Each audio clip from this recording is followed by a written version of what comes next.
Nosso técnico de informática está convidado, então ele não está em casa. Convidado. Pronto. Boa tarde, pessoal. Uma satisfação, mais uma vez, nessa segunda-feira. Mais uma reunião do Centro de Estudos e Pesquisas Oncológicas de Campinas, do CEPOC, e vivendo um momento extremamente complicado, onde um monte de nossos funcionários estão sob suspeita de Covid. Estamos com pelo menos 4 em casa, mais o pessoal da computação que estava implementando o serviço.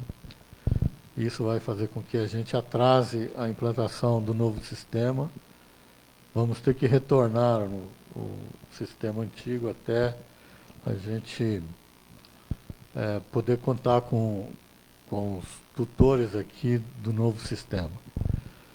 Hoje nós temos um convidado muito especial, Dr. Nivaldo Cunha, lá da administração da PUC, e que vai discorrer para nós a respeito do impacto do Covid na nossa região, e principalmente na região lá do hospital da PUC, que é uma referência de medicina aqui na nossa cidade, principalmente do Sistema Único de Saúde, apesar de não estar com referência ao Covid, mas todos os reflexos dessa pandemia no sistema de saúde como um todo, que é o que acontece conosco, né?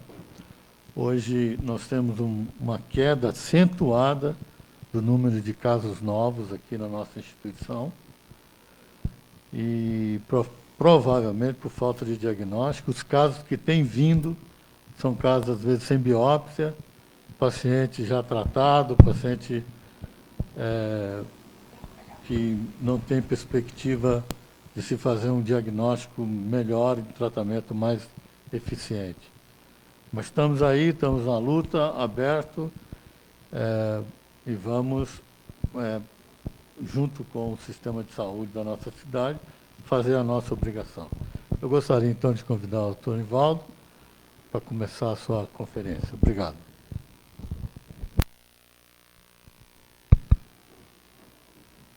Primeiramente, boa tarde a todos. Agradeço aí pelas palavras do Dr. Medina, e em nome dele eu saúdo a todos vocês. Fiquei muito contente aí e feliz com o convite. Eu já conheço o Antônio há algum tempo, e quando ele me convidou, eu falei, poxa, mas que legal, vai ser bem legal poder conhecer um pouco mais desse grupo, que é tão renomado aqui na nossa região, e trocar uma ideia. Na verdade, acho que o que eu tenho a contribuir com vocês aqui é algo que nós estamos discutindo muito na mídia. Nós ainda não sabemos o que vai acontecer em função dessa pandemia. A doença é muito nova, e tudo que nós imaginávamos que era certeza vem sendo questionado.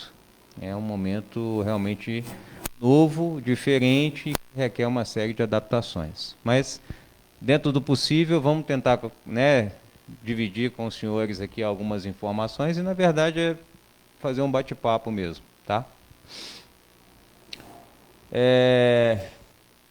Eu sou administrador de empresas, me formei em 2000, e em 2001 entrei na área da saúde. Eu trabalho na área da saúde, já tem aí um bom tempo, e foi um negócio meio sem querer, assim, não foi algo programado. Acabei me especializando em gestão de negócios e gestão hospitalar. O primeiro hospital que eu trabalhei foi o Hospital Felício Roxo, na cidade de Belo Horizonte. Um hospital que também é referência para tratamento oncológico, transplantes. E lá, praticamente, que eu tive a oportunidade de conhecer um pouco mais dessa área. Depois, trabalhei no Hospital Madre Teresa, fui convidado a assumir um cargo executivo no Hospital Madre Teresa. que é do grupo das Pequenas Missionárias de Maria Imaculada. Lá também eu fiquei durante um bom tempo. É um hospital referência em cirurgias ortopédicas, cirurgia geral, um grande hospital. Posteriormente, eu fui convidado a assumir, ainda dentro desse grupo, um outro hospital, mas aí já em Santa Catarina, no sul do país. E é um grande hospital, um hospital que atende mais a uma região específica, né, do Vale do Itajaí, um hospital com 380 leitos. E referência também na área oncológica, referência no atendimento de trauma, no atendimento porta aberta, SUS. Também uma importante missão ali na minha vida, né? Uma importante aprendizado na minha vida. Em 2019, eu resolvi fazer um sabático e sair da área da saúde. Eu falo com a minha mulher que foi um sabático de hospitais. Eu estava muito cansado. E eu tinha outros projetos, né? Eu queria trabalhar com administração judicial, com perícia judicial, né? Ingressei aí como membro no conselho de administração de algumas empresas fora da área da saúde, continuo nessas empresas até hoje, né? Mas naturalmente, com o passar do tempo, eu acabei me aproximando novamente da área da saúde. Naquela ocasião eu recebi 2 convites para assumir a gestão de 2 hospitais, eu agradeci, não quis naquele momento, mas alguns meses depois comecei a ser chamado a trabalhar com aulas e com alguns outros projetos e já me vi entrando novamente nessa área, me dedicando muito tempo aos hospitais e pouco tempo ao meu projeto inicial. Mas reforçou ali o meu gosto, o meu apreço pelas entidades de saúde, né? Foi o que eu escolhi fazer. E fui convidado em janeiro desse ano a trabalhar no Hospital da PUC Campinas. Um projeto muito bacana, um projeto bem interessante, um projeto bem legal, assim, convergia muito com os meus propósitos, muito com as minhas ideias, né, e com as atividades que eu gostaria de desenvolver. E começamos ali aquele projeto, mas ainda atuo como membro no conselho administrativo de 2 empresas no estado de Santa Catarina. Trabalho ainda com alguns projetos de administração judicial e de perícia judicial, que são trabalhos que eu também gostei de trabalhar e desenvolver ao longo da minha carreira. Bom, eu sei que o Antônio me chamou aqui para falar de Covid. Talvez as expectativas dos senhores de ouvir um pouco mais sobre Covid. Mas eu queria tratar de um assunto que antevém o Covid e que converge, vai fazer um pano de fundo com o que nós vamos tratar dos efeitos do Covid. Tá certo? Em outubro de 2019, eu escrevi um artigo. E esse artigo eu publiquei em algumas redes, publiquei no site da empresa que eu trabalhei com ela durante esse período, falando de oportunidades e ameaças para o setor saúde, né? Na verdade, esse artigo baseou-se no cenário dos hospitais do Brasil. A Federação Brasileira dos Hospitais, ela emite todos os anos um relatório detalhado, isso aí já tem mais de 20 anos que ela faz isso, e ela faz um panorama de como é que está a saúde no Brasil, e ela cruza lá informações por estado, do número de leitos de especialidades médicas, atendimentos e não atendimentos, né? E eu juntei isso tudo e acabei fazendo ali um compilado do que no meu modo de ver, seriam oportunidades e ameaças para o setor de saúde. Alguns itens que nós discutimos naquela ocasião. Então, eu coloquei lá nesse período. Segundo a OMS, a América Latina e o Caribe possuem uma contingência de leitos hospitalares de 60% inferior ao recomendado, considerado uma efetiva oportunidade de expansão e crescimento no setor saúde. Naquela ocasião, né, alguns meses atrás, o meu olhar era por oportunidades. Nós temos um foco de oportunidade muito grande, sobretudo em algumas regiões do Brasil. E jamais imaginava que nós enfrentaríamos uma pandemia e que o leito hospitalar fosse algo assim tão necessário, né? Principalmente os leitos de UTI. mas foi algo que nós discutimos na época. Dos hospitais privados no Brasil 41% estão concentrados em 2 estados, que é São Paulo e Minas Gerais, o que demonstra uma grande oportunidade de crescimento em regiões menos estruturadas para atendimentos e demandas do setor. Isso aqui também foi algo muito importante, porque olhando como oportunidade, a gente vê que a nossa região aqui, São Paulo e Minas Gerais, é meio que está muito cheio. Ele comporta um volume muito grande de leitos no Brasil. E que nós temos a oportunidade de desenvolver outras áreas no Brasil, né? Esse foi o olhar daquela época. Hoje nós podemos falar que a pandemia vem assolando principalmente os outros estados do Brasil, porque existe uma insuficiência de leitos, né? Nós enxergamos aí o norte do país, o nordeste, eles vêm sofrendo muito, sobretudo pela ausência de profissionais, pela ausência de serviços e pela ausência de leitos. A pesquisa demonstra que 71,6% dos hospitais privados com fins lucrativos fechados no Brasil, no período analisado, eram de pequeno porte. Aqui era uma ameaça, né? O que eu queria dizer? Olha, o hospital, para abrir as portas, ele tem que ter um volume mínimo de leitos para ele poder ser viável. A pessoa que faz um hospital pequeno, né, ou a pesquisa está demonstrando isso, com um número mínimo de leitos, ele corre grande risco de fechar. Isso aqui perdura como uma dificuldade, sim, do nosso Brasil hoje também, no momento da pandemia. Né? Nós temos aí várias estruturas que não estão minimamente preparadas para aportar a necessidade de tratamento que esses pacientes precisam. O estudo aponta aqui uma redução de 12,56% no número de leitos hospitalares a cada 1.000 habitantes, passando de 2,23 leitos por cada 1.000 habitantes em 2010 para 1,95 leitos para cada 1.000 habitantes em 2019. O que aconteceu? Esse anuário específico, ele fez um cruzamento lá do número de leitos em 2010, né, e os números de leitos em 2019. Então, em 9 anos, a população brasileira aumentou, mas o número de leitos caiu. Caiu proporcionalmente e caiu em números reais, né? Nós tínhamos ali quase 6.300 hospitais. Em 2019, nós tínhamos em torno de 6.150 hospitais. Então, algo está acontecendo de errado. O que o nosso setor, ele, em vez de crescer juntamente com a população, ele vem diminuindo? Será que ele não é atrativo ou será que nós temos alguma dificuldade de gestão? Né? São perguntas que eu me fiz durante essa questão, esse artigo.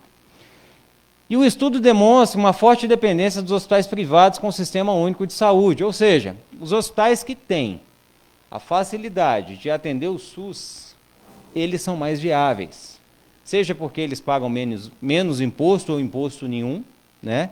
E seja porque eles têm mais acesso a equipamentos que são disponibilizados pelo Ministério da Saúde.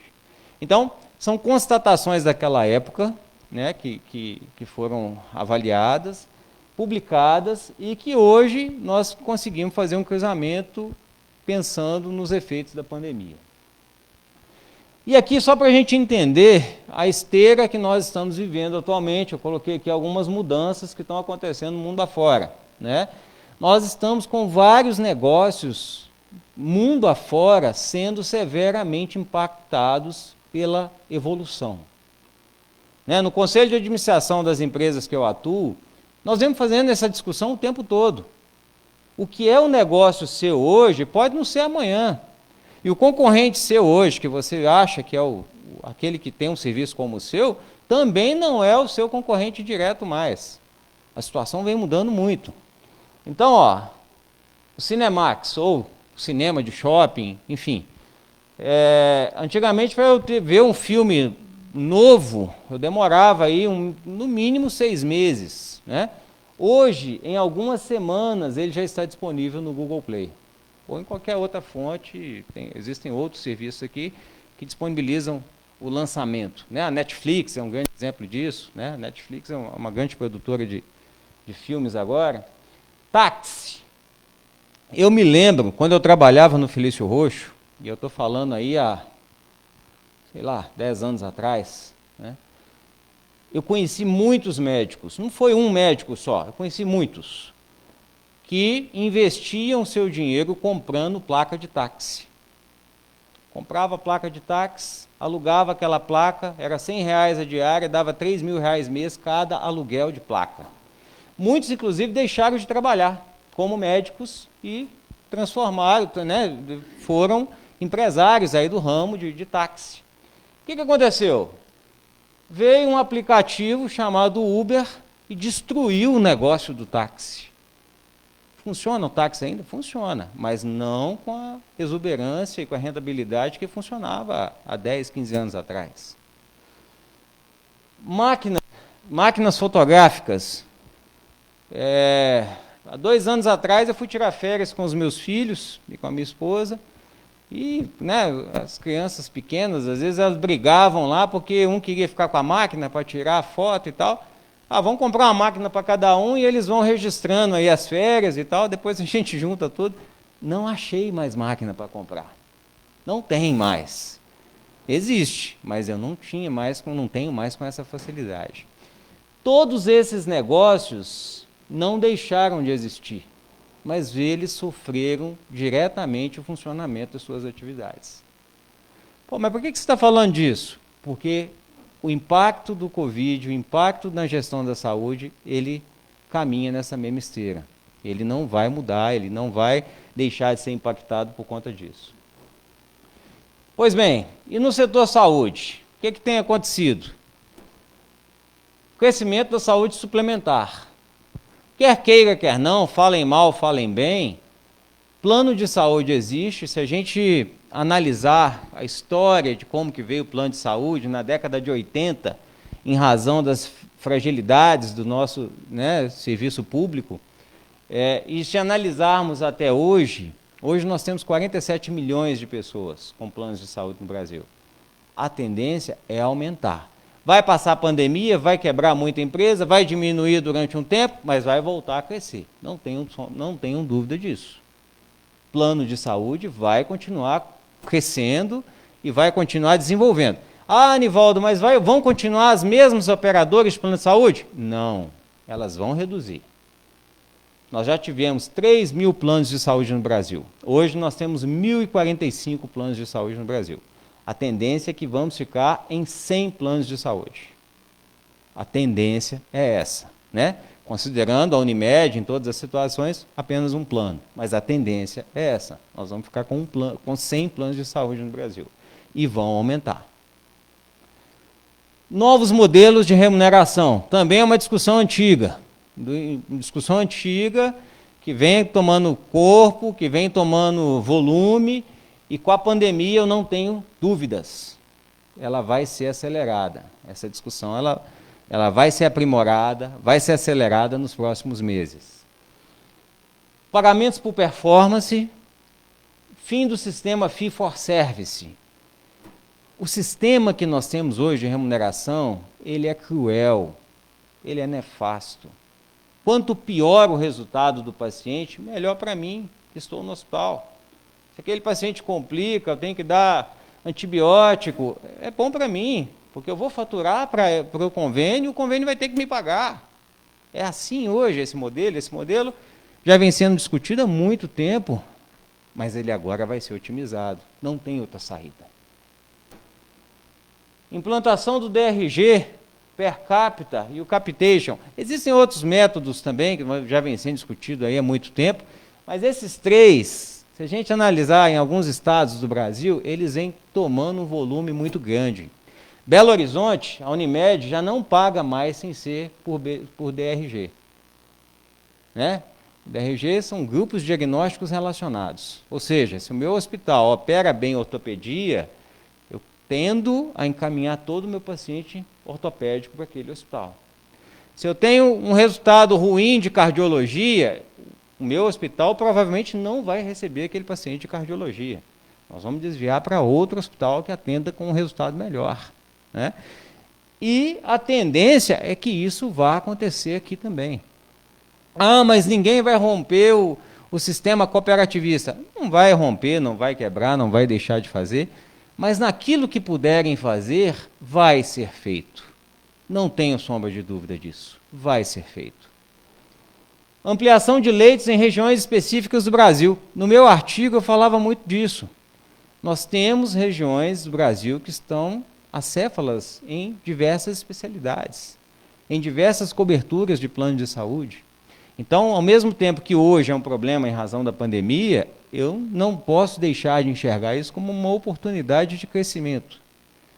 Envelhecimento populacional e a concorrência indireta. Vamos falar um pouquinho disso aqui também. Bom, a pergunta de $1 milhão, né? Eu tinha aqui, ó, em 2009, cerca de 6.200 hospitais. Aqui em 2017, chegou a 5.819. Em 2019, nós chegamos aí a 6.100 e alguma coisinha, com um declínio absoluto de leitos da medicina privada e um crescimento de leitos vinculados ao SUS. Aqui um dado atualizado até março de 2020, né, nós somávamos aí 47 milhões de pessoas na medicina suplementar. A região de São Paulo, Rio de Janeiro e Espírito Santo concentram uma cobertura impressionante, acima de 30% da população tem plano de saúde. Os outros estados, né, Minas Gerais, os estados do Sul, têm aí uma cobertura também generosa, entre 20% e 30%. E os outros estados acima, já com um trabalho a ser feito. Bom, nós falamos sobre isso aqui. Aqui os conceitos. E o Covid? O que o Covid tem a ver com isso? O que o Covid tem a ver com isso tudo que você está falando aí? Tem tudo a ver. Porque toda mudança que estava acontecendo lá atrás, ela continua acontecendo. E o Covid, a mudança que vai chegar para nós, prestadores de serviço, ela está na mesma esteira. Segundo semestre, podem se preparar. Os planos vão vir conversar conosco. Vão vir conversar, por quê? Porque eles querem performance. Todo mundo vai ter que refazer suas contas para encerrar esse ano. Todo mundo vai ter que refazer suas contas para encerrar e iniciar o ano que vem. Nós estamos entrando numa recessão muito forte, uma recessão econômico-financeira muito forte. Os serviços de saúde talvez sejam muito menos impactados do que se eu comparar com o mercado comum, com restaurantes, com hotéis, né? Com outro tipo de serviço. Mas estamos sendo e seremos impactados sim, porque as empresas que serão impactadas, os restaurantes, os hotéis, elas vão mandar embora. Nós já somos 14 milhões de desempregados. Essas pessoas vão perder plano de saúde. O plano de saúde é importante para nós. E quem comprar o meu serviço, quem comprar o serviço de vocês, vai ter que conversar com vocês. Só que não vai criar nada novo. Nós já vamos usar uma esteira que já vem acontecendo lá de trás e que vai afunilar nesse canal de comunicação. E nesse resultado, nessa proposta de reequilíbrio econômico-financeiro para os próximos anos. A ANS já tomou uma série de medidas importantes, que algumas delas, na minha opinião, vêm para ficar. Né? A cobertura dos exames Covid, essa aqui até que não muda tanto, temos exames importantes e temos exames que ainda são questionáveis. Tá? Os testes rápidos, por exemplo, eles são muito questionáveis ainda. Por causa da janela imunológica, por causa de uma série de outros detalhes mais específicos. A viabilização da telesaúde. Esse serviço vem para ficar. O Brasil é muito grande, o Brasil sempre foi muito grande, o Brasil é um continente. Eu não tenho condição de ter um especialista em todos os lugares. A telesaúde vem para ficar, a teleconsulta vem para ficar. O que vem sendo regulamentado, eu acho que dificilmente vai voltar a ser o que era antes. Alteração dos prazos de atendimento, flexibilização das normas prudenciais e a prorrogação dos prazos de operacionalização das operadoras. Isso aqui, vivemos um caos aí no início, né, da pandemia, estamos ainda no ápice do nosso caos, vamos chamar assim. Mas não dava para cumprir todas as NIPs que eram emitidas contra as operadoras. De fato, não dava. Né? E isso agora voltou ao cenário normal. Os operadores vão ter que responder num prazo mínimo, num prazo definido por lei, dando conta das autorizações ou negativas para os seus pacientes. E as E as medidas temporárias no âmbito da fiscalização. A fiscalização também foi relaxada num determinado momento, em razão da pandemia, para todo mundo. Se a gente analisar vigilância sanitária e outros órgãos fiscalizadores, a coisa, né, entrou num período de medo, de instabilidade, de insegurança muito grande. E não foi diferente também com a ANS, mas isso já retoma num padrão normal, num padrão de cobrança muito forte. Impactos e legados gerados pela Covid-19 no Brasil. Os impactos são diversos, mas eu resumiria em alguns pontos que eu acho que são cruciais. Pessoas, organizações, legislações e o que vem sendo muito difundido, que é o novo normal. Pessoas. Existe um impacto psicológico muito grande em cima das pessoas. Sejam as pessoas que consomem os nossos serviços, sejam as pessoas que trabalham conosco. Esse impacto ele é muito forte, ele é latente. Eu tive a oportunidade de viver, em 2009, a H1N1. Olha, francamente, eu não sei dizer se a doença ela é pior, ou se ela é melhor, ou se é menos pior, né? Tinha uma cura, mas teve uma série de problemas em 2009 também. O fato é que a comunicação, hoje ela é muito diferente do que foi em 2009. O bombardeio da mídia, o bombardeio da informação, ele é muito forte, ele é muito intenso. E aí a gente sofre também com as fake news, a gente sofre com uma série de coisas, mas que interfere psicologicamente nas pessoas. Seja as pessoas que estão trabalhando comigo, seja as pessoas que estão dependendo dos meus serviços, né? Então, isso vem impactando severamente, a gente vê isso no dia a dia, eu vejo isso dentro do hospital, o impacto ele é gritante. O importante papel de líderes desse sistema, que a gente observa também. As empresas que têm lideranças fortes e atuantes com a parte psicológica, elas conseguem um resultado melhor. Aonde o líder abandonou o barco, o resultado seguramente é pior. Isso também vem sendo analisado, vem sendo acompanhado por alguns especialistas. Alto índice de contágios e afastamentos. Olha, na nossa área, a área da saúde, o volume de afastamento ele é brutal. Ele é brutal, porque nós não conseguimos, nós não estávamos primeiro preparados para tantas medidas de isolamento. Reuniões em conjunto, né? Métodos de proteção individual, e nós tivemos que aprender aos trancos e barrancos, com muita correria, e mesmo havendo um tempo, né, de preparo, porque aconteceu primeiramente na Europa. Mas nós lidamos com diversas questões aqui no Brasil que são importantes, né, sobretudo questões culturais, né, não existia essa cultura entre nós. Então, esse índice de afastamento ele é muito alto, tá? Ainda não existe um índice tão alto como foi na Itália, né, em outros países, de mortalidade, mas é um índice alto e é um índice preocupante para a condução de qualquer negócio na área da saúde. Reestruturação dos cenários. Trabalho em home office, metas flexibilizadas, flexibilidade da legislação e um alto índice de desemprego. Esse dado também, ele é muito importante. Porque tem muita coisa do que está acontecendo agora, veio para ficar. Vai mudar o projeto de todo mundo. Vai mudar uma condição de funcionamento do nosso ecossistema, né? Nós já começamos a ver lá na PUC que determinadas ocupações que já poderiam ser feitas em home office há muito tempo. Eu não precisava de ter nem sala para alguns colaboradores. Poderiam fazer em casa. Telefonia, por exemplo. Faturamento. Né? Hoje, grande parte dessa turma está em casa.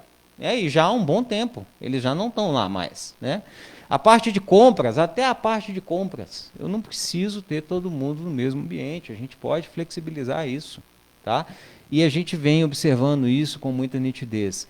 Dificilmente isso vai mudar. Né? Curioso é que essa semana, sexta-feira, nós tivemos uma reunião com um arquiteto lá da PUC, e não sei se todos conhecem o espaço lá, mas é um terreno muito grande onde o Campus 2 está instalado.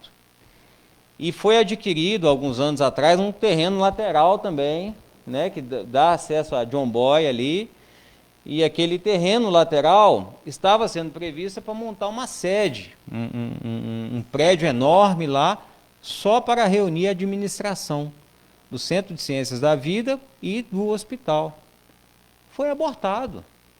Foi abortado por quê? Porque não faz sentido hoje você ter uma estrutura dessa para abargar os funcionários administrativos. Grande parte de funcionário administrativo vai para casa, e se a lei não mudar, se a lei permitir, vai continuar trabalhando de casa. Não faz mais sentido isso. Isso veio para ficar. Organizações, repensar o momento, oportunidades em aberto. Eu gosto muito de uma frase que é assim: enquanto muitos choram, outros vendem lenço. É real. Nós estamos vivendo um caos, mas tem gente vendendo lenço nesse caos. Tem gente vendendo lenço. Eu saio do hospital, vou para minha casa todo dia, ouvindo CBN, eu fico vendo lá, drive-thru do laboratório tal, no dia tal, a partir de tal hora, para fazer o exame do Covid. Olha, tem gente que está tendo um faturamento que nunca teve. É um negócio meio louco, né? Eu anotei aqui também, ó, consultoria para retomada da pandemia. Quando eu estava preparando esse material aqui para conversar com vocês, eu estava observando um número grande de laboratórios e hospitais que estão preparando serviços de consultoria para que as empresas possam voltar ao trabalho normalmente. Iniciou com os shoppings, mas agora já está sendo feito com algumas fábricas, já vem sendo feito com alguma maneira, e é feito um acompanhamento meticuloso ali, assessorando o serviço de SESMIT, né, vendendo uma consultoria com o uso dos exames, testes rápidos e tal, para que essas pessoas possam voltar com segurança. Confecção de máscaras. Uma máscara igual essa aqui, ó, antes da pandemia, nós comprávamos a 7 centavos, porque vinha da China. Chegamos a pagar R$7 numa máscara dessa aqui. Hoje nós estamos comprando a 70 centavos, mas ela está sendo feita aqui no Brasil. E quem está fazendo? Quem fazia uniforme, quem fazia roupa de festa, agora está fazendo máscara. E com o juros Selic a 2%, 2,25%, dificilmente nós vamos comprar a máscara da China de novo. Né? Respiradores. Olha, eu vou no hospitalar já tem uns 10 anos. Eu não me lembro de ter um respirador com menos de R$30 mil. No hospitalar, nós estamos falando agora de respiradores a R$1.500, a R$2.500, porque está sendo feito, vai começar a ser feito aqui no Brasil. Então, isso tem que ser feita uma reflexão, nós temos que fazer uma reflexão em cima disso. Investimento na indústria, né, é o que eu acabei de falar. Revisão do planejamento relativo a 2020 e estruturação para a retomada de um novo cenário. Não é só o plano de saúde que vai vir aqui atrás de vocês para conversar, não. Vocês também vão ter que fazer essa reanálise. O mercado vai ter que fazer essa reanálise. Porque não cabe mais andar com a gordura que eu tinha antes. Nós vamos ter que fazer uma ginástica, nós vamos ter que fazer uma academia para nos preparar para esse cenário novo, que vem daqui para frente. Estruturação de novas modalidades de trabalho, home office, estrutura administrativa e a desburocratização do trabalho realizado. Essa questão da desburocratização do trabalho é um negócio interessante.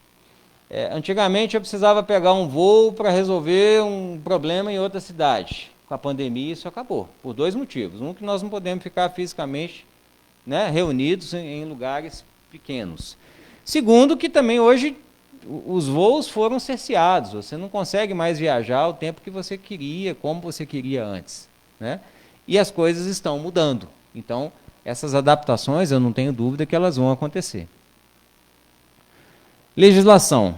Também vive um novo momento, um novo legado de desburocratização, o repensar sobre todas as classes sociais, especialmente aquelas que eram desconhecidas.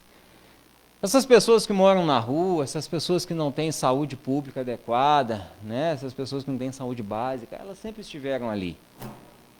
Só que agora a gente consegue enxergar melhor. Por quê? Porque se elas não forem bem tratadas, elas vão levar a doença para outro lugar. E ela vai chegar em qualquer lugar. Então, esse olhar vem sendo muito discutido em vários ambientes. E é um olhar importante de ser rediscutido, de ser repensado. Flexibilização da indústria para bens e serviços essenciais. É como eu falei com vocês. Existiam serviços, existiam produtos que não estavam sendo feitos ou redefinidos aqui no nosso Brasil.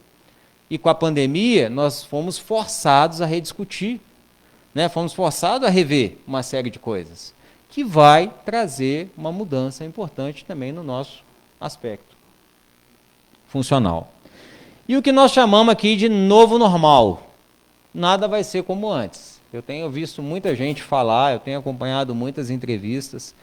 Algumas pessoas são menos positivas, acham que vai tudo voltar ao normal, do mesmo jeito que era antes. Outros acreditam, a grande maioria, que vai acontecer uma mudança e que vai se definir uma quebra de paradigmas, uma redefinição do que é normal na nossa vida, né? Eu penso como esse segundo grupo. Eu sou muito otimista e eu vejo que, assim, são oportunidades importantes que nós temos de rediscutir o nosso negócio. São oportunidades importantes que nós temos de rediscutir uma série de coisas nas nossas atividades cotidianas, né? E isso vai nos gerar também oportunidade de desenvolver um pouco mais essa atividade. Uma mudança ocorrerá em menor ou maior proporção para as empresas do setor. Eu também acredito que a área da saúde, a despeito de ser uma área que sofre menos do que a outra área com essa pandemia, mas ela precisa e ela vai também passar por mudanças estruturantes e mudanças importantes. Para o brasileiro, um novo recomeço, novos paradigmas, novas tendências. Por que para o brasileiro? Porque nós temos um problema cultural também, né?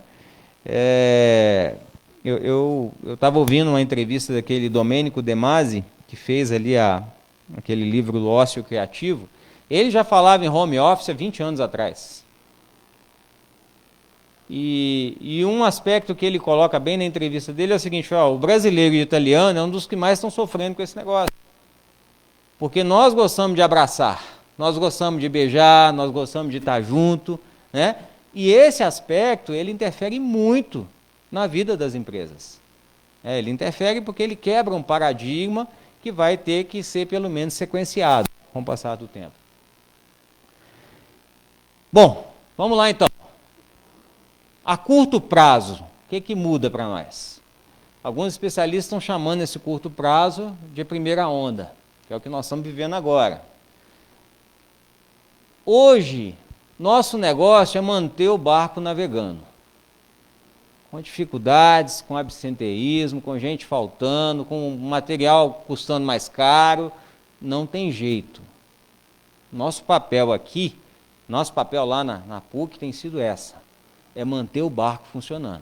Eu não posso deixar o barco afundar. É um momento difícil, o faturamento cai, né? Nós temos aí um perfil que mudou, o perfil do paciente mudou. Eu tinha um paciente muito cirúrgico, agora eu não tenho mais um paciente cirúrgico, meu perfil mudou completamente. Lá, e eu tenho contato com outros hospitais do Brasil, a mudança é a mesma, né?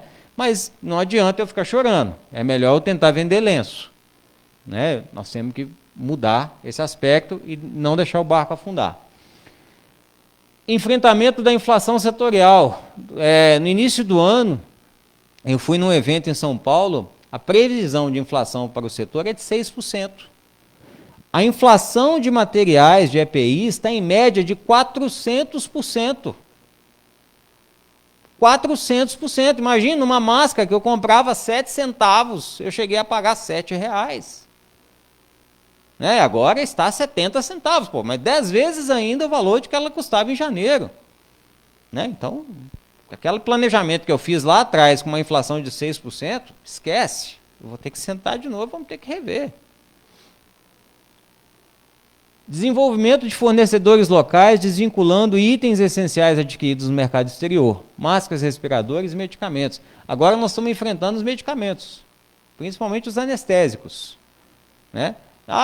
Não é só Campinas, não é só São Paulo, o Brasil inteiro está sofrendo com a falta de alguns medicamentos. E por que acontece? Porque nós deixamos sempre ser feito lá fora. Nós não cuidamos do nosso núcleo duro aqui no Brasil de fazer a nossa produção independente. Não, nós deixamos lá fora foi afetado, nos afeta aqui também em cascata. Então é questão de tempo, acredito que isso também vai ter que ter uma mudança. Gerenciamento de índices de absenteísmo causado pela pandemia. Olha, seu funcionário vai afastar. Você negligenciar isso é tortura, é besteira. Vai afastar. Né? Eu tinha lá na PUC uma média de 50 afastamentos dia. Somos 2.500 funcionários, nós tínhamos uma média dia de afastamento por N motivos de 50 dias. Chegamos a 230 na última semana. Então, assim, é questão de escolha. Ou eu sei que isso vai acontecer e tomo medidas para diminuir isso, para minimizar isso, né? Ou eu vou deixar o barco rolar e vou ficar sentado ali chorando. Não adianta. Né? O que pode fazer? Pode fazer teste, pode tentar buscar esse profissional antes do período. Né? A gente não sabe quando que acontece a incubação. A gente sabe que ele tem que ficar 14 dias fora, mas se ele apresentar o PCR antes negativado, ele poderia retornar. Então, são coisas assim, né, que dá para fazer e dá para melhorar. Gerenciamento da capacidade produtiva, despesas variáveis, despesas fixas. Você tem que tomar a decisão dia após dia. Hoje não quer dizer, essa semana que começa hoje na segunda-feira, não quer dizer que vai ser igual a semana passada. Provavelmente você vai ter que tomar decisões essa semana que você não tomou na semana passada. Por quê? Porque a doença ela está mudando foco, mudando característica, mudando efeitos. Isso tem acontecido. Né? Na Europa tiveram vários hospitais que transformaram o centro cirúrgico em UTIs. Né? Para quem não tem espaço, para quem, né, tem alguma dificuldade, vai ter que fazer isso mesmo, não tem jeito. Né? No nosso caso, nós chegamos a adaptar alguns setores e transformar alguns setores em leitos de UTI. Tivemos a oportunidade de ampliar em mais 20 leitos de UTI a nossa produção. Mas isso também de uma maneira escalonada, isso também de uma maneira programada, isso também de uma maneira onde nós conseguimos fazer essa gestão. Né? Eu fico me colocando na pele, né, dos secretários de saúde, que fecha o mercado, aí os empresários reclamam, aí enche os hospitais, e essa gestão dia após dia que vem sendo feita. Né? Nas nossas instituições também. Talvez numa proporção menor, mas ela precisa acontecer. Cobrir da melhor maneira possível os efeitos da doença. Instituição de protocolos, atualização de registros, capacidade de adaptação às novas circunstâncias. Nós tínhamos um cenário antes dessa pandemia instaurada. O que a gente pode fazer agora? Temos que nos adaptar da melhor maneira possível. Né? Seja com protocolo, seja com processos que a gente já identificou que são interessantes, sejam com afastamentos preventivos. Nós começamos essa semana lá no hospital um trabalho bem interessante de afastamento preventivo. Como é que é isso? Eu costumo testar setores que estão com vários funcionários, inclusive assintomáticos. Por quê? Nós fizemos isso numa UTI, nós descobrimos o seguinte, que temos muito funcionário que tem Covid, está assintomático e está transmitindo. Se eu afasto esse indivíduo preventivamente, ele deixa de repassar para outras pessoas. Então nós fizemos uma análise intrasetores, e nós vimos que fazendo uma atitude preventiva, eu reduzo em 40% o número de afastamentos. Então, são adaptações e tomadas de decisões em tempo real que nós precisamos fazer. Segunda onda, gerenciamento operacional. Estamos vivendo aí impactos da primeira onda, vivendo dificuldades adversas e diversas, né? E o negócio é não deixar o barco afundar, como eu comentei com vocês aqui, mas vai ter a segunda onda. Não tenho sombra de dúvida, vai ter a segunda onda. Nós estávamos falando ainda há pouco ali. O que é a segunda onda? Retomada da parte dos atendimentos represados. Existem pacientes que estão com medo de ir na sua instituição por causa do Covid. Estão com medo de ir na farmácia por causa do Covid. E aí ele deixa de tomar um remédio, ele deixa de fazer academia, né? Qual o impacto disso daqui para frente? Vai chegar uma hora que não vai dar mais, ele vai ter que voltar à vida normal, vai ter que voltar ao tratamento que ele deixou de fazer. Para nós, prestadores, existe uma avalanche que vai vir. Nós não temos dúvida. Nós até brincamos lá o seguinte: tem setor que está ocioso, por exemplo, o ambulatório. Está ocioso, tem poucas consultas, dá férias para todo mundo.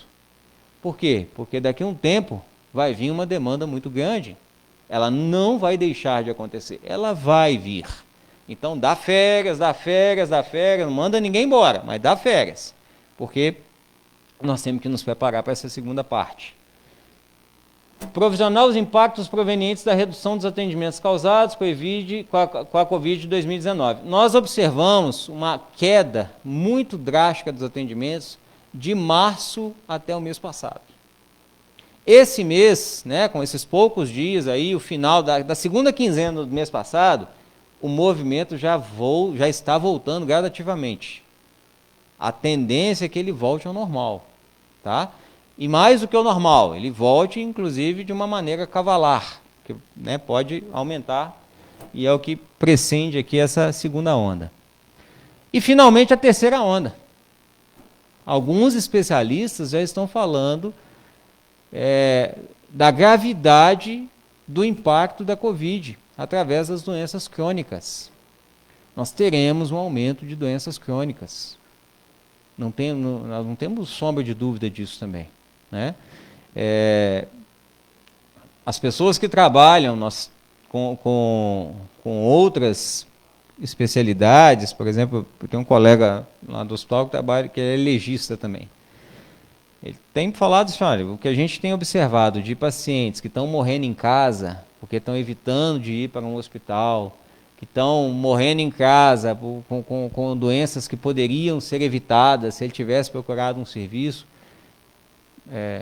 tem sido muito superior ao comum, muito superior ao que era comum antes da pandemia, né? E a mesma coisa, alguns especialistas estão prevendo com essa questão, né, das doenças crônicas, que elas realmente tendem a aumentar. E, obviamente, vai depender do que vai acontecer nessa segunda onda. Acredito que vai ser regional, acredito que, né, vão acontecer de maneiras talvez diferentes em alguns lugares do Brasil, mas elas vão acontecer, a exemplo do que aconteceu na Itália. Enfim, todas as mudanças para o setor de saúde ocorrerão na esteira das alterações que já estavam em andamento. Estava se discutindo remuneração, estava se discutindo performance, estava discutindo uma série de coisas. Tudo que vai acontecer de mudança, no meu modo de ver, ele vai manter na esteira do que já vinha sendo discutido há um tempo atrás. Não tem como isso se sustentar de outra maneira. Algumas coisas vão ser aceleradas, né? Algumas mudanças vão ser fortalecidas, mas elas vão acontecer da mesma forma. É hora de continuar a investir em modelos de gestão visando a eficiência operacional do seu negócio. Nós, na área da saúde, temos uma coisa muito, muito séria no meu modo de ver. A gente, muitas das vezes, não busca a eficiência do negócio. A gente não busca ser mais eficientes, né? Eficiente é tratar o paciente bem, com menos problemas, com menos infecção, dar um bom resultado, né? A gente deixa a coisa fluir, deixa a coisa caminhar. E mais do que nunca, nesse momento de reconstrução, é um momento de investir na eficiência. Esse país precisa ser reconstruído a partir da eficiência, a partir de melhorar a eficiência. Nós não podemos mais comprar um respirador a 40 mil reais, né? Temos que melhorar essas circunstâncias. Seus concorrentes podem não ser empresas que atuam no mesmo ramo de atividade do seu negócio. É uma outra coisa também.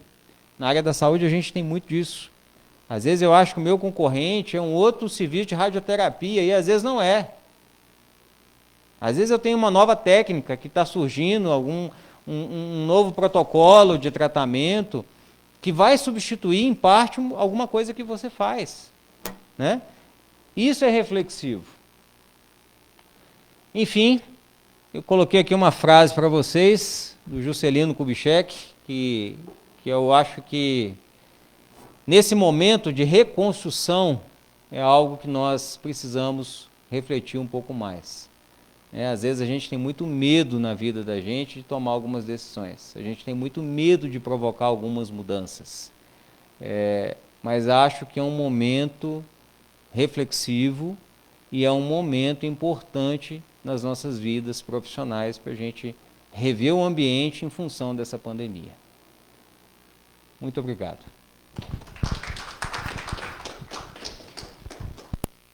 Nivaldo, muito obrigado. Excelente apresentação. Gostaria de passar a palavra à plateia, se tem alguém tem alguma dúvida, algum comentário. Gilmar. Realmente eu reitero as palavras do Fernando aí, muito boa, deu uma visão geral para nós aí, e pontual também do problema do Covid. Eu tenho algumas perguntas. Uma delas, você comentou que os hospitais eles não são viáveis a partir de um determinado número de leitos, abaixo disso, acima disso. Você tem mais ou menos esse número? Tenho sim. Assim, não existe uma regra bem clara, tá? Vai depender muito do tipo de produto que o seu hospital vai colocar. Vou ser mais claro. Hoje em dia, o modelo que nós temos é o fee for service. O que é o fee for service? Quanto mais eu gastar, mais eu vou cobrar, né? Esse modelo, até que mude, ele talvez nos coloque em risco em diversas coisas. Mas o fato é o seguinte, o hospital ganha dinheiro hoje em cima de quê? Material e medicamento. Isso não é segredo para ninguém, não é que tem que ficar escondido, não, tá? Eu, inclusive, falo isso com as operadoras. Nós temos que mudar isso, porque nós não somos uma grande farmácia, nós somos um prestador de serviço, eu tinha que ganhar dinheiro em cima da minha diária, tá? Então, hoje, dependendo da situação, se eu for um hospital que trabalho com muita prótese, com muita órtese, com muito medicamento caro, o número pode ser maior ou menor, tá? Mas, em média, é de 80 a 120 leitos. Um volume mínimo e equilibrável, dependendo das suas especialidades, para ser viável. No modelo fee for service. No modelo fee for service. Você comentou também que em 10 anos, mais ou menos, teve uma diminuição do número de hospitais. De 6 mil e tanto para 5 mil, quase 1.000 hospitais, ou 900 hospitais.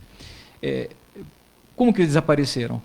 E por quê? Assim, falta de gestão, o modelo de pagamento, como é que você vê isso? Olha só, excelente pergunta. Eu vou sintetizar assim. O Tom Jobim falava uma frase que eu acho que é bem importante. O Brasil não é para principiantes. Nós temos um problema aí da carga tributária, nós temos um problema aí de dificuldade, de burocratização para que uma instituição possa funcionar. Anvisa, né? Uma série de coisinhas assim. Mas, em grande parte, o problema é gestão. Quando a gente avalia de perto, assim, cada caso, Você vê lá um hospital que comprou, que abriu uma determinada área, mas ele nem fez uma pesquisa no mercado se haveria comprador daquele serviço, né? Às vezes acontece de importar um equipamento que ele não sabe se vai ter anuência dos compradores ali naquela região, mas porque o profissional fez uma residência lá na França e acha que dá para encaixar alguma coisa que ele viu na residência dele lá na França. Então, o grande impacto que nós temos é em cima de gestão. Somado a isso, a gente pode dizer também que os hospitais não conhecem os números dele. São pouquíssimos hospitais, eu vou dizer que um volume inferior a 15% dos hospitais sabe quanto custa uma cirurgia, sabe quanto custa um determinado procedimento. E ele vende inclusive pacote. É muito bacana, às vezes você chega lá, eu vou fechar um pacote com a Sul América. Legal, mas qual é o seu custo? São poucos hospitais que sabem. E eu vou dizer para o senhor assim, eu já passei por vários, eu já fiz consultoria em vários, é muito pequeno o número de hospitais que sabem quanto eles realmente têm de margem por procedimento, por equipe, por serviço que ele vende. É muito, muito pequeno. Você comentou também que líderes, que foi uma situação muito ruim aí, que nessa fase de pandemia se perdeu a confiança de líderes que abandonaram o barco. Aí. Que exemplo que você daria disso? O que aconteceu nessa liderança que prejudicou aí o andamento? Assim, quando foi decretada a pandemia, acho que foi dia 19 de março, me parece, salvo melhor juízo, acho que foi esse período aí que foi, essa data que foi decretada. Houve um caos generalizado, houve um desespero imenso, né? Dentro do próprio hospital eu vi assim, várias pessoas que, desculpe o jargão, mas elas surtaram de medo de morrer, medo de perder a vida, né? Em várias empresas, isso já vem sendo objeto de algumas reportagens também, observa-se que não houve, naquele momento ali, uma firmeza na condução dos trabalhos, né? Quem era o líder, muitas das vezes, ele quis se isolar, ele quis deixar o barco andar sozinho, ele não se preocupou em alguns aspectos, né? Eu não vou falar aqui nome de empresas, para que não tenha nenhum impacto ético, mas o que nós observamos hoje, 60 dias, 90 dias depois, é que quem segurou a onda junto conseguiu acalmar o funcionário, conseguiu acalmar as equipes, e a coisa ficou mais leve. Com o passar do tempo, a coisa foi ficando mais leve. E grande parte das empresas que não vão abrir mais, nós já falamos aí começou com 5%, né, na cidade de São Paulo, agora já passou para 15% dessas empresas que não vão voltar a abrir mais, e já estima-se em torno de 30% das empresas que não vão voltar a abrir. Elas sofreram porque não tiveram uma liderança que pudesse repensar o negócio, que pudesse, no momento da crise, repensar alternativas de funcionamento, que pudesse repensar o que poderia ser feito, né? São pessoas que realmente tiveram dificuldades ali de contornar aquele caos que foi almejado durante as colocações, né?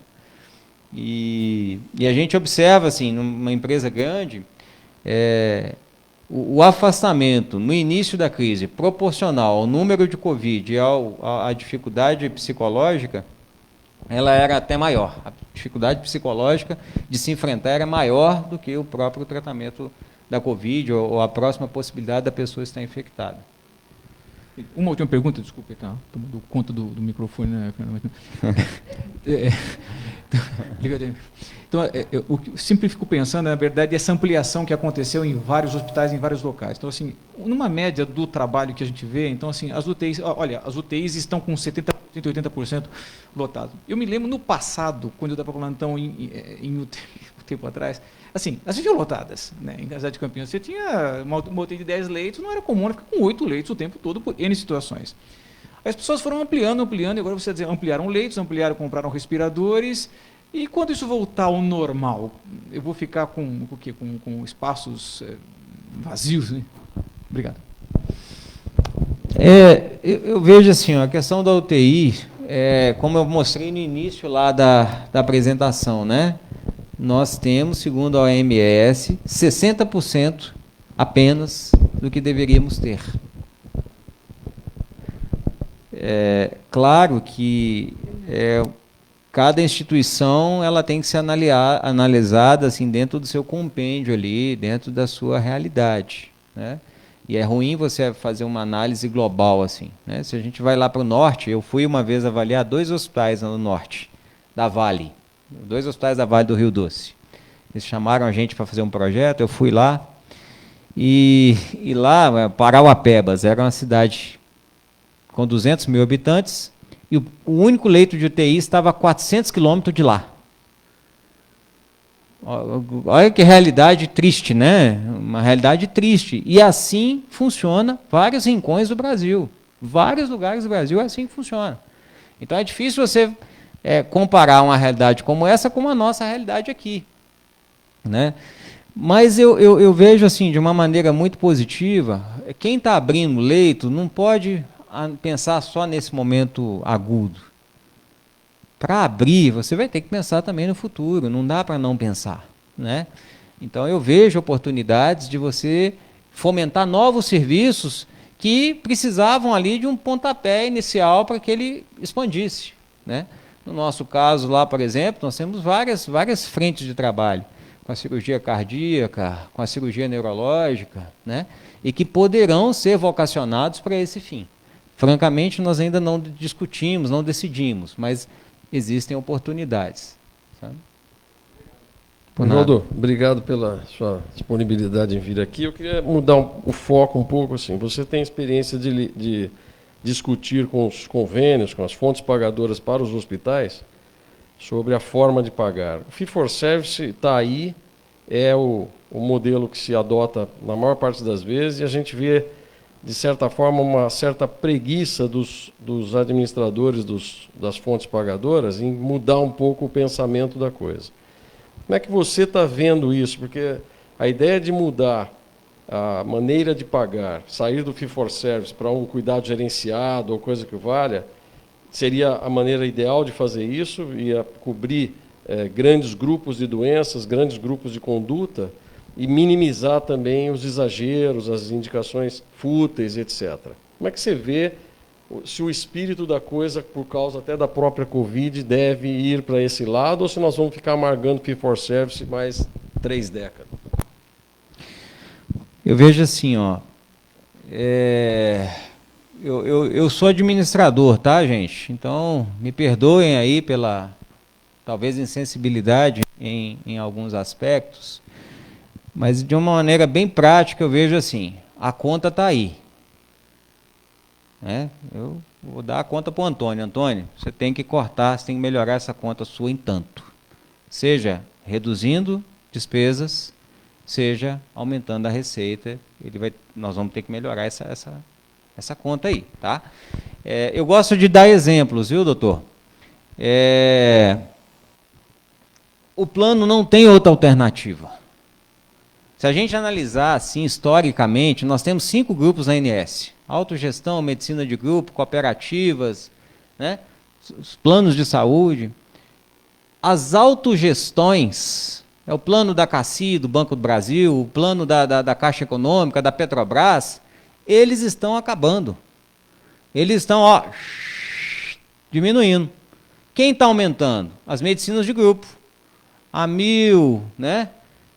As seguradoras, né? A Sul América também está aumentando, e a Unimed, as cooperativas estão também aumentando. As medicinas de grupo estão diminuindo, né? As autogestões estão diminuindo, daqui a pouco vai acabar, eu não tenho sombra de dúvida disso. Por quê? Por que é isso?